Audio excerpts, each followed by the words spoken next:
বান্দা ভুল করার পরেও আমি আল্লাহ পাকের দরবারে যখন গুনাহ মাফ চাই, অপরাধ থেকে বাঁচার চেষ্টা করেন, আমি আল্লাহ পাকের দরবারে গুনাহ মাফ চেয়ে নাই, ক্ষমা চেয়ে নাই, আমি আল্লাহ পাক জানিয়ে দিলাম বান্দার সব জীবনের গুনাহটাকে আমি আল্লাহ মুহূর্তের ভিতরে মাফ করে দিয়ে আমি আল্লাহ বান্দাটাকে মাসুম বানিয়ে দিই।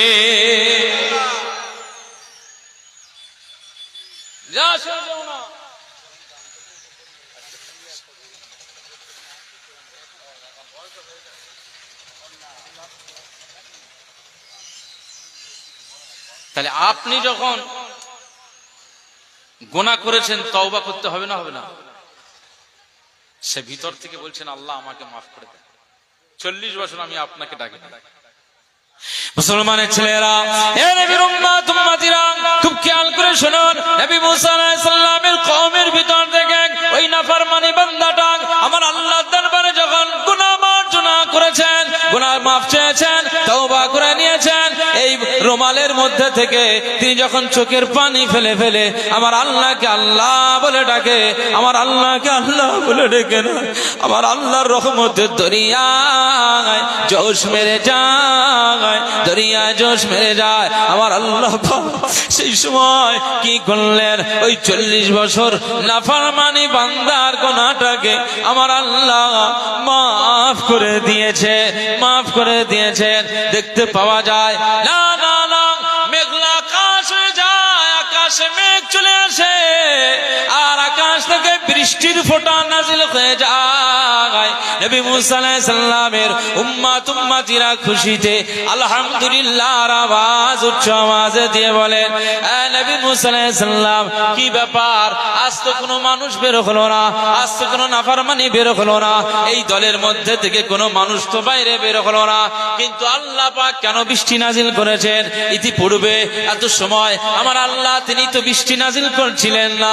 তিনি বলেছেন এর ভিতর থেকে যে নাফরমানি বান্দাটা যতক্ষণ না বার হবে ততক্ষণ আমি আল্লাহ বৃষ্টি নাজিল করব না। কিন্তু কোন মানুষের ভিতর থেকে বার হয় নাই, কিভাবে বৃষ্টিটা হয়ে গেল? আল্লাহ নবী মুসা আলাইহিস সালাম আল্লাহ পাকের দরবারে জিজ্ঞাসা করেন, ও আমার রব্বে কারীম আল্লাহ পাক, কি ব্যাপার?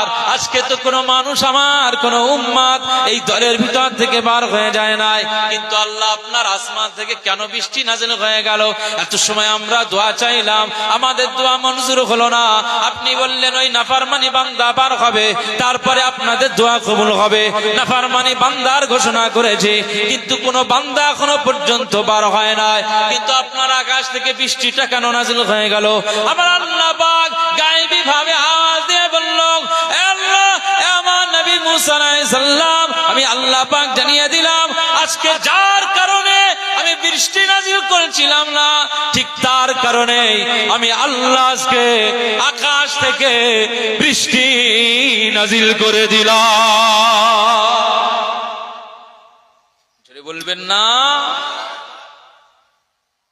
কেন আল্লাহ? না, সে আমার কাছে তওবা করেছে, সে এই দলের মধ্যে থেকে আমার কাছে তওবা করে নিয়েছে। তার তওবাটা ছিল এমন যে আমি আল্লাহ তার ফিরিয়ে দিতে পারি না, আমি আল্লাহ তার মোনাজাত, তার দোয়া, তার তওবাটাকে কবুল করে নিয়ে আমি আল্লাহ তার ওই দোয়ার বরকতে আমার আসমান থেকে বৃষ্টির ফোঁটা নাজিল হয়ে গিয়েছে। একবার জোরে বলুন সুবহানাল্লাহ। আল্লাহ নবী মুসা আলাইহিস সালাম বলছেন, আল্লাহ পাক ওই ব্যক্তিটাকে একটু দেখিয়ে দেন না। আল্লাহ পাক বলেন, যতদিন সে নাফরমানি 40 বছর নাফরমানি করার পরেও এই দলের মধ্যে সে রয়েছে, এখনো তার পরিচয় আমি দেই নাই, তাকে আমি এখনো মানুষের কাছে ইজ্জত হরণ করে নাই, সে তখনও নাফরমানি করেছে, নাফরমানি অবস্থায় রয়েছে, তার আমি এখনো পর্যন্ত সম্মানহানি করি নাই, তার পরিচয় আমি দিয়ে। আর এখন সে তওবা করে পাক্কা আল্লাহ ওয়ালা হয়ে গিয়েছে, এখন আমি আল্লাহ তার পরিচয় দিয়ে আমি কিভাবে তার ইজ্জতটাকে নষ্ট করতে পারি, এটা কোনোদিনের জন্য আমি আল্লাহ করতে পারি না। একবার জোরে বলুন সুবহান, জোরে বলবেন না সুবহানাল্লাহ। মুসলমানের ছেলেরা, এ নবীর উম্মত উম্মতিরা, খুব খেয়াল করে শুনুন। আমি যে কথা আপনাদের বোঝাতে চাইছি, আজকে নবী মুসা আলাইহিস সালামের জামানার ওই ব্যক্তিটা 40 বছর আমার আল্লাহর ইবাদত করে নাই, আমার আল্লাহর জিকির করে নাই, আমার আল্লাহর নামের কোন জিকির সে উচ্চারণ করে নাই। এরকম একজন 40 বছর এই নাফরমানি করা বান্দাকে যদি আমার আল্লাহ মাফ করে দিতে পারে, আজকে আমরা উম্মতে মুহাম্মাদি, আজকে আমাদের নবীজির শান কত দিয়েছে। আজকে আমরা যে নবীজির উম্মত, সেই মুস্তাফায়ে কামলিওয়ালাকে আমার আল্লাহ তামাম কায়নাতের ভিতরে আমার আল্লাহ শ্রেষ্ঠত্ব দিয়ে দিয়েছে। আকা মাওলা রাসূলুল্লাহ সাল্লাল্লাহু আলাইহি ওয়াসাল্লামকে আমার আল্লাহ কি দরজাওয়ালা নবী করে দিয়েছে। না না না, আম্মা জানা আয়েশা সিদ্দিকা রাদিয়াল্লাহু তাআলা আনহা বর্ণনা করেন, আমার ঘরটা অন্ধকার থাকে, আমার নূর নবীজি যখন মসজিদে নববী শরীফ থেকে নামাজ আদা করে, সালাত আদা করে যখন আমার রুমে, আমার হুজরাতে ঢুকে পড়ে, ওই অন্ধকার রাতে যখন তিনি ইবাদত থেকে ফারেগ হয়ে যখন আমার হুজরাতে ঢুকে পড়ে, আমার হুজরাটা অন্ধকার থাকে, মুস্তাফায়ে কামলিওয়ালা যখন আমি আয়েশার ঘরে ঢুকে পড়ে যায়, যখন আমি আয়েশার ঘরে প্রবেশ করে আমি আয়েশা দেখতে পাই আমার নূর নবীজির চেহারার আলোতে, নূরের বরকতে আমার হুজরাটা আলোয় আলোকিত হয়ে যায়।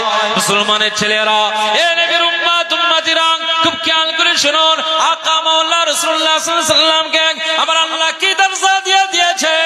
সাহাবীরা বর্ণনা করেন, আম্মা জানেরা বর্ণনা করেন, আকা মাওলা রাসূলুল্লাহ সাল্লাল্লাহু আলাইহি ওয়াসাল্লাম যখন একটু আরাম করতেন, আর গ্রীষ্মের সময়ে, গরমের সময়ে শরীর থেকে একটু ঘাম নির্গত হতো, পাসিনা নির্গত হতো, যে পাসিনা আমাদের প্রত্যেকের শরীর থেকেও বার হয়। এখানে যতজন মানুষ বসে আছি, একটু গরম লাগলে গেঞ্জিটা ভিজে যায়, ঘামে গেঞ্জি ভিজে যায়, পোশাকটা ভিজে যায়, আমাদের চেহারাটা ঘামে ভিজে যায়, আমরা এভাবে ঘামটাকে মুছে নেই। না না না, আমাদের শরীরের যে ঘাম নির্গত হয়, এই ঘামটা শুকলে শুকা যাবে না, এটা দুর্গন্ধ বার হয়ে যায়। আমাদের শরীরের ঘাম থেকে কোনো দিনের জন্য সুগন্ধ বার হয় না, সুগন্ধ বার হয় না, সুগন্ধ বার হয় না।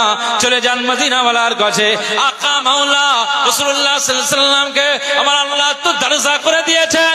আকা মাওলা রাসূলুল্লাহ সাল্লাল্লাহু আলাইহি ওয়াসাল্লামের শরীর মুবারক থেকে যে ঘামটা নির্গত হয়ে যায়, আম্মা জানেরা বর্ণনা করেন, সাহাবায়ে কেরামেরা বর্ণনা করেন, মুস্তাফার শরীরে পাসিনা থেকে মিশকাম্বারের খুশবু জাগির হয়ে যায়।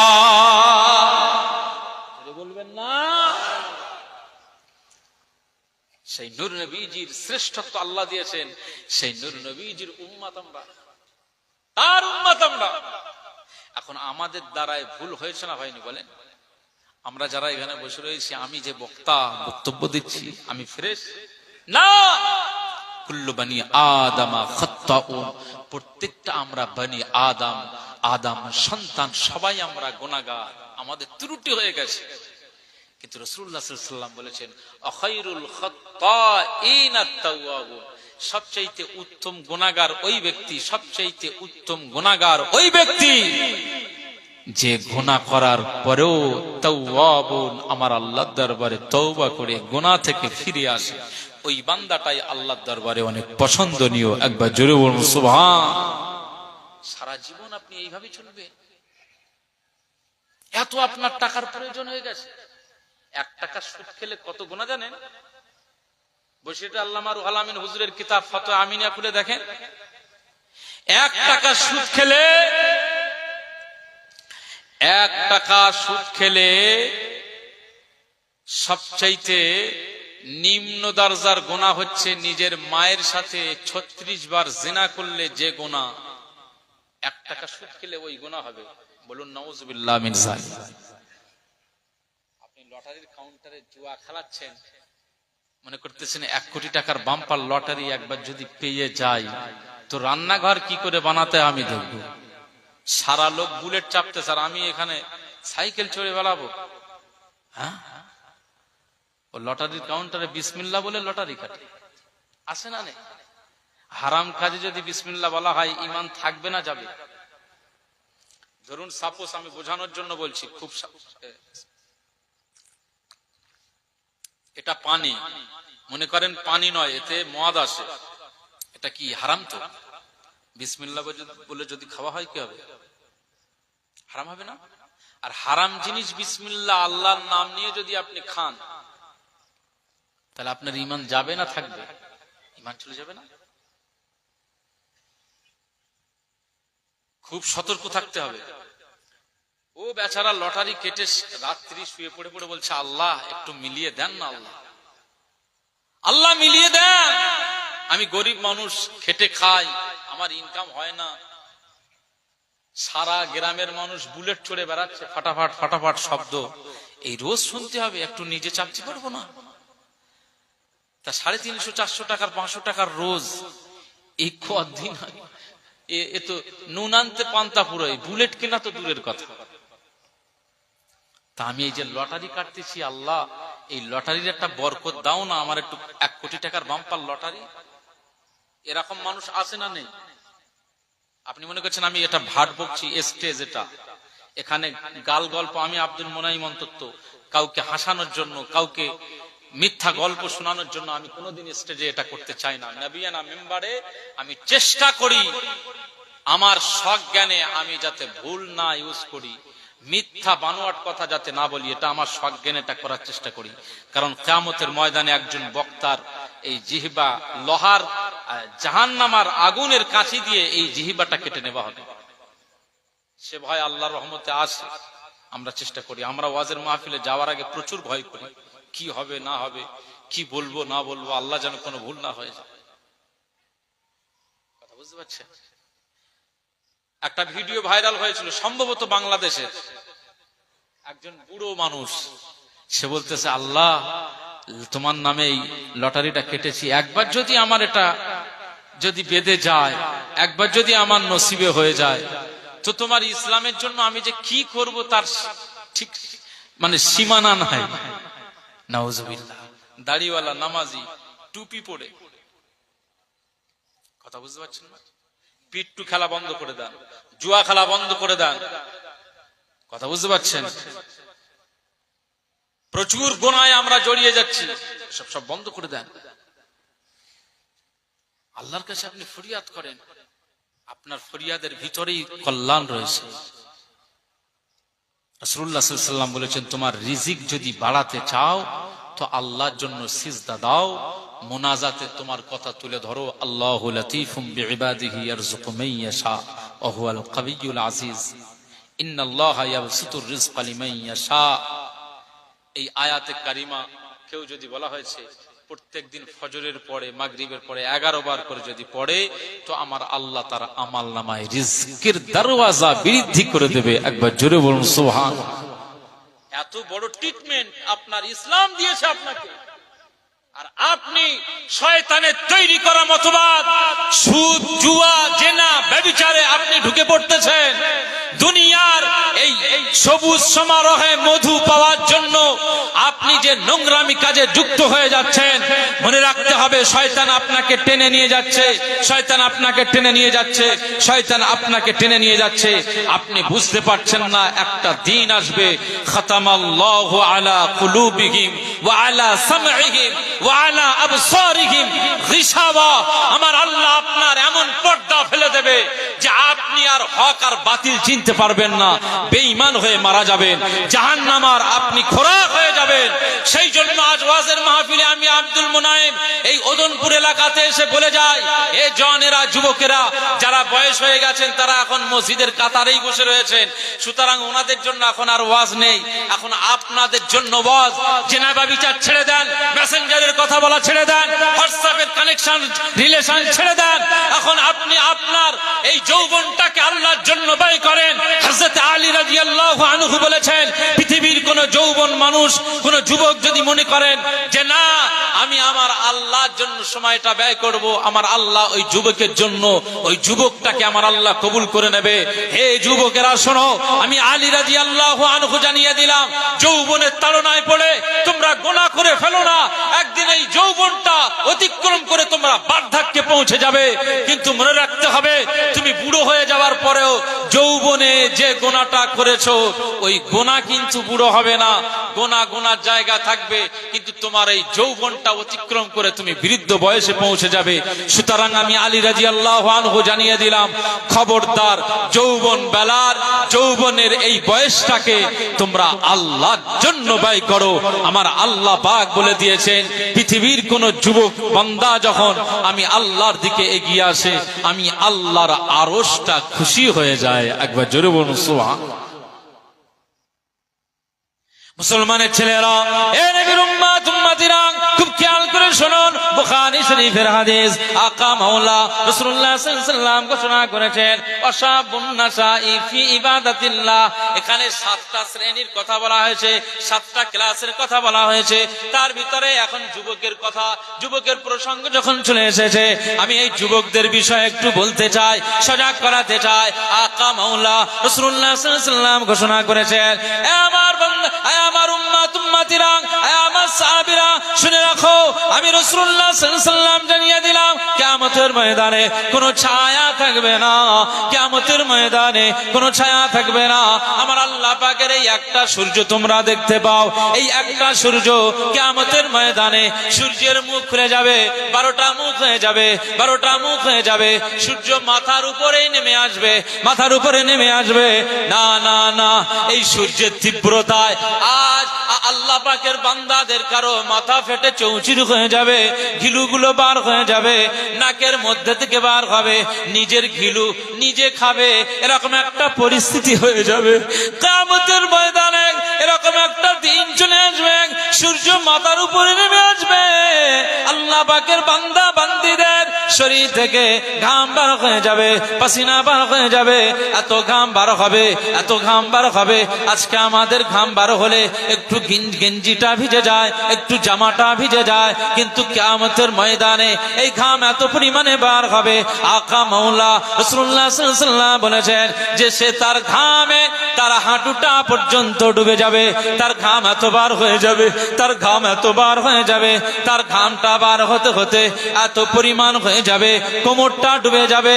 না না, কিয়ামতের ময়দানে এত পরিমাণে ঘাম বার হবে, এই ঘামটা এত পরিমাণে বেড়ে যাবে, সে তার গলা পর্যন্ত ডুবে যাবে।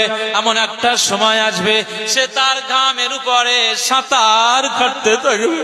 কিয়ামতের ময়দানটা কঠিন ময়দান, এই কিয়ামতের ময়দানের ভয় করো, কিয়ামতের ময়দানে চিন্তা করো। না কোনো ছায়া থাকবে না, কোনো ছায়া থাকবে না, আমার আল্লাহ পাকের আরশে আজিমের ছায়া ছাড়ার কোনো ছায়া থাকবে না।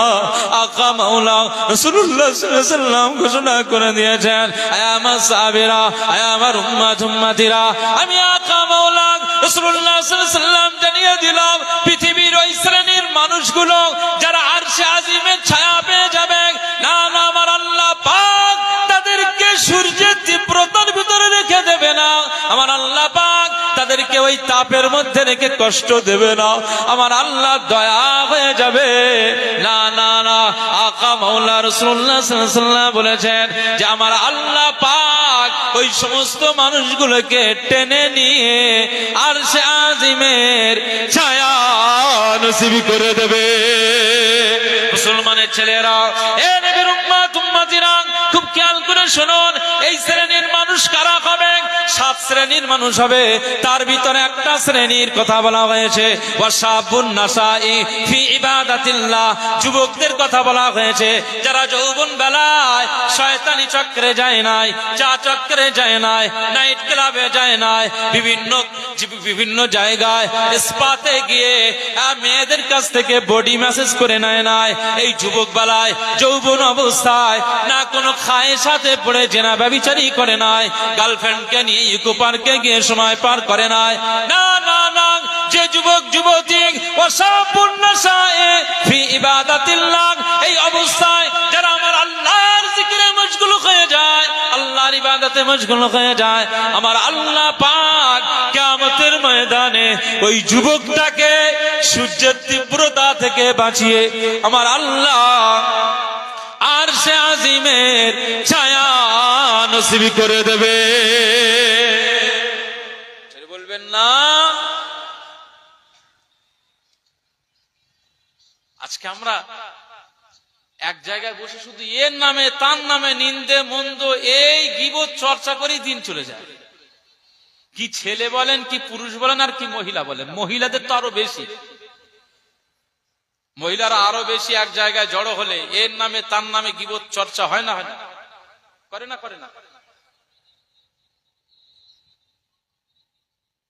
আল্লাহু আকবার। আল্লাহর আযাবে জাহান্নামের ভয় নেই তোমার এই সময়টা। আজকে আমরাও যুবক যৌবন বেলা অতিক্রম করেছি ভাই, অনেক কষ্ট। শয়তানের থেকে মুখ ফিরিয়ে আল্লাহর দিকে বেরিয়ে আসা, এটা একটা অনেক চ্যালেঞ্জের ব্যাপার। তো একটু আল্লাহর জন্য আপনি এই চ্যালেঞ্জের মোকাবিলা করে শয়তানের মুখে লাথি মেরে দেন না, চেষ্টা করেন না, একটু আল্লাহমুখী হয়ে যান, আল্লাহ ওয়ালা হয়ে যান। কিয়ামতের ময়দান, কিয়ামত বিশ্বাস হয়তো নাকি? সূরা নাবা, এই নাবার অর্থ হচ্ছে সংবাদ। আম্মা ইয়াতাসাআলুন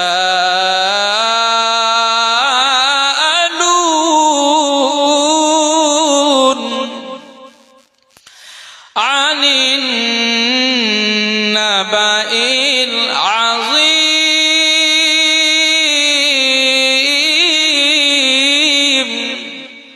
মহাসংবাদ। কাল্লা সায়ালামুন,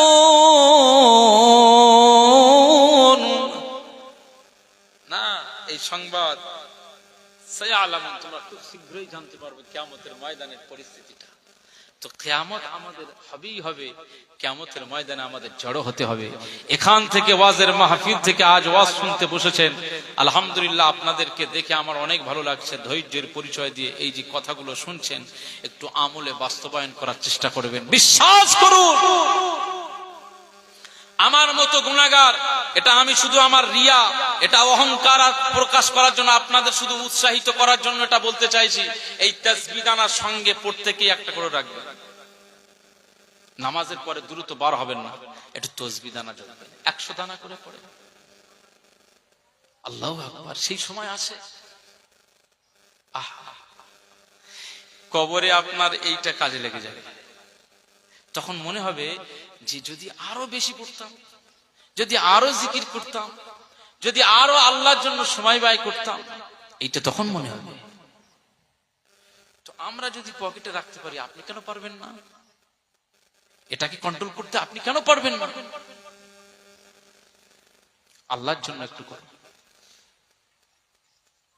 আমার আল্লাহ আমাদের সবাইকে ইবাদত করবার তৌফিক দান করুন। যত যুবক ভাইরা আছেন, পিট্টু খেলান, জুয়া খেলান, সাট্টা খেলান, গাঁজা খান, এই সব থেকে দূরে থাকতে হবে। আল্লাহ এনাদের তওবা করার আল্লাহ তৌফিক দান করেন। বলুন আল্লাহুম্মা আমিন। জোরে বলবেন না আল্লাহুম্মা আমিন। দরুদ শরীফ। আল্লাহুম্মা সাল্লি আলা সাইয়্যিদিনা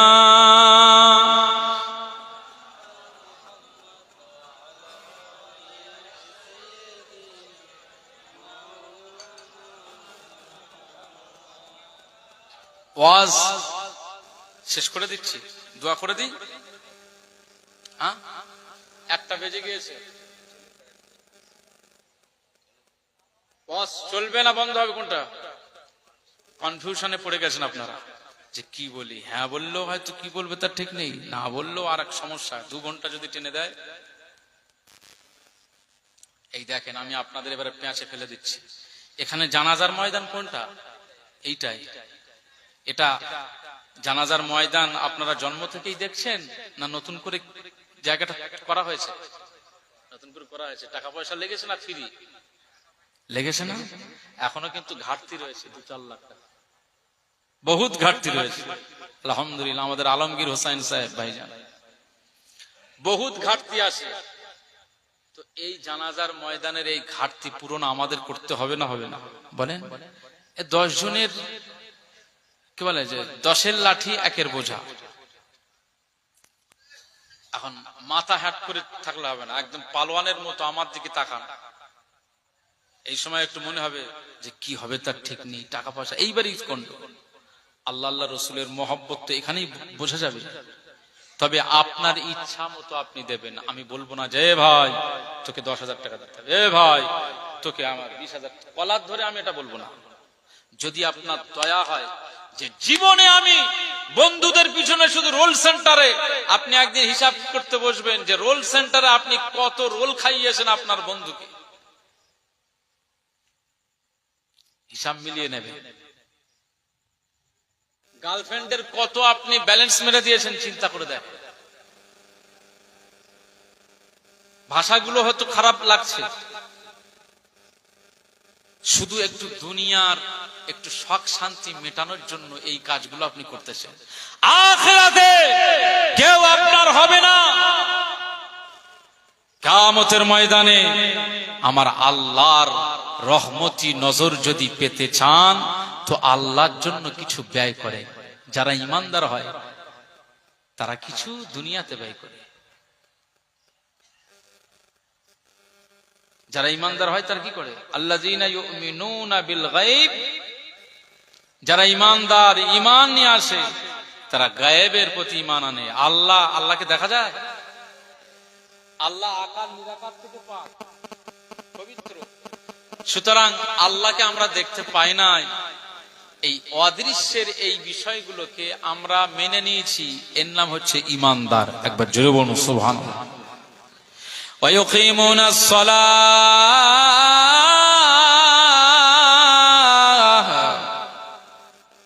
যারা ঈমানদার হবে, যারা ঈমানওয়ালা হবে, আমার আল্লাহ পাক বলেছেন তারা যোহরের আজান হলে মসজিদে চলে যাবে, আসরের আজান হলে মসজিদে চলে যাবে, মাগরিবের আজান হলে মসজিদে চলে যাবে, ইশার আজান হলে মসজিদে চলে যাবে, ফজরের ওয়াক্তে ঘুমিয়ে থাকবে না। আসসালাতু খায়রুম মিনান নাওম, মুয়াজ্জিন যখন বলবে ঘুম থেকে নামাজ উত্তম, তখন এই বান্দাটা আল্লাহর জন্য ঘুম থেকে উঠে পড়ে ওযু করে নিয়ে মসজিদের কাতারে শামিল হয়ে যাবে। ওয়ামিম্মা রাযাকনাহুম ইউনফিকুন, আমার আল্লাহ পাক বলেন যারা ঈমানদার হয়ে যাবে, যারা ঈমানওয়ালা হয়ে যাবে, আমি আল্লাহ তাদের রিজিক দিয়ে দেই, আমি আল্লাহ তাদের রিজিকের ব্যবস্থা করে দেই, আমি আল্লাহ তাদের ইনকাম দেই, আমি আল্লাহ তাদের রিজিকের বন্দোবস্ত করে দেই। যারা এই রিজিক পেয়ে যায়, যারা ঈমানওয়ালা রিজিক পেয়ে যায়, আমি আল্লাহ জানিয়ে দিলাম তারা এই ইউনফিকুন, ওয়ামিম্মা রাযাকনাহুম ইউনফিকুন, তারা দুনিয়ার জমিনে আমার রিজিকটাকে নিয়ে ফাও কাজে ব্যয় করে না, ফাও কাজে ব্যয় করে না, মন্দ জায়গায় খরচা করে না, উল্টো পাল্টা জায়গায় খরচা করে না, এলাকায় ফাংশন হবে বলে সেখানে পয়সা ব্যয় করে না, এলাকায় ফুটবল খেলার জন্য সে 50-1 লাখ টাকা সে ওখানে খরচ করে না, বরং এলাকায় জানাজার জায়গা হবে, ঈদগাহের জায়গা হবে, মসজিদের জন্য আমার ওই বান্দা বান্দিগুলো এগিয়ে আসবে, তাদের ওই রিজিকের মধ্যে থেকে কেউ 10,000 দিয়ে দেবে, কেউ 20,000 দিয়ে দেবে, কেউ 50,000 দিয়ে দেবে, কেউ 5,000 দিয়ে দেবে। আমি আল্লাহর মহব্বতে জানাজার ময়দানের জন্য, জানাজার ময়দানের সংরক্ষণের জন্য, কবরস্থানের সংরক্ষণের জন্য, মসজিদ মাদ্রাসা খানকাহের সংরক্ষণের জন্য তারা 5,000, 10,000, 20,000, 50,000 আমি আল্লাহর জন্য তারা দুনিয়ায় ব্যয় করে দেবে। যে বলবেন না, নারায়ে তাকবীর। এখন আমি আপনাদের কাছে আব্দুল মুনাইম ফাতিহি আপনাদের কাছে চাইবো, এই জানাজার ময়দানের এই ঘাটতি পূরণের জন্য আমি 2 জন ব্যক্তিকে দেখতে চাই। এখানে যারা বসে আছেন 10,000 করে কেউ আছেন, ব্যক্তি আছেন 10,000, 10,000 করে। অ্যামাউন্টটা বড্ড মনে হচ্ছে বেশি হয়ে যাচ্ছে নাকি? না দিতে পারলে সেটাও বলে দেন, যেটা দেবেন সেটাও বলে দেন। কয়েক লাখ টাকা দেনা, সেটা কারা দেবে? আল্লাহ আপনার টাকা দিয়ে সেটা দেখেন না, চেষ্টা করে। 10,000 টাকা চেয়েছি, অনেক টাকা, 10-এর পিছনে 3টে শূন্য। এটা দেওয়া সহজ ব্যাপার নয়, কিন্তু আল্লাহর জন্য এটা দেওয়াটা যখন সে মনে করে যে আমি এটা যা আমার আল্লাহর জন্য দিয়ে দিলাম, তখন তার কাছে এটা আল্লাহর মহব্বতে সহজ হয়ে যাবে। একবার জোরে বলুন সুবহানাল্লাহ।